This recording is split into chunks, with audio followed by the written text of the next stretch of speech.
did doctors treat diabetes before insulin?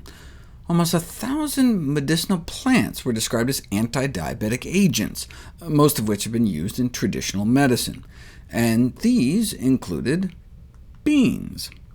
Of course, just because something's been used for centuries doesn't mean it's safe. Other treatments for diabetes have included arsenic and uranium.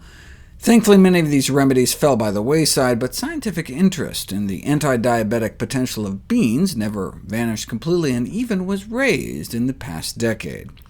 Health authorities from all over the world universally recommend increasing the consumption of whole grains and legumes for health-promoting diets. And one of the reasons is that they may decrease insulin resistance, the defining trait of type 2 diabetes. Diabetes is a global public health epidemic. Although oral hypoglycemic medications and injected insulin are the mainstay treatments of diabetes and are effective in controlling high blood sugars, they have prominent side effects and fail to significantly alter the course of diabetic complications. Common side effects include weight gain, swelling, liver disease.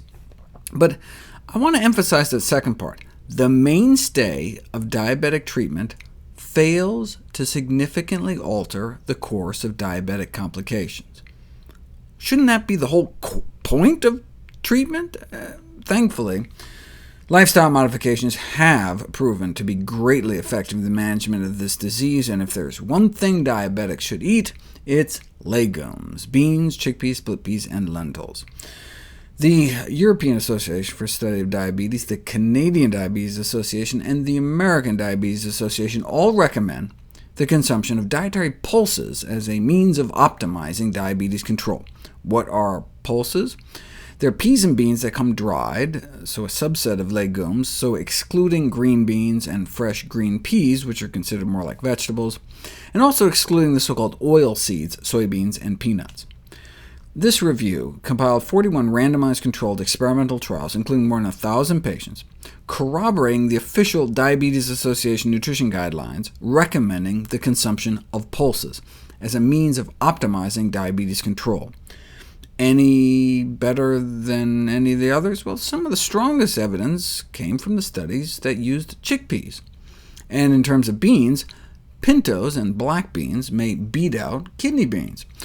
Compared to the blood sugar spike of straight white rice, black beans and rice and pinto beans and rice appeared to beat out kidney beans and rice. This may be because dark red kidney beans can have lower levels of indigestible starch. One of the reasons beans are so healthy is they contain compounds that partially block our starch-digesting enzyme, which allows some starch to make it down to our colon to feed our good gut bacteria.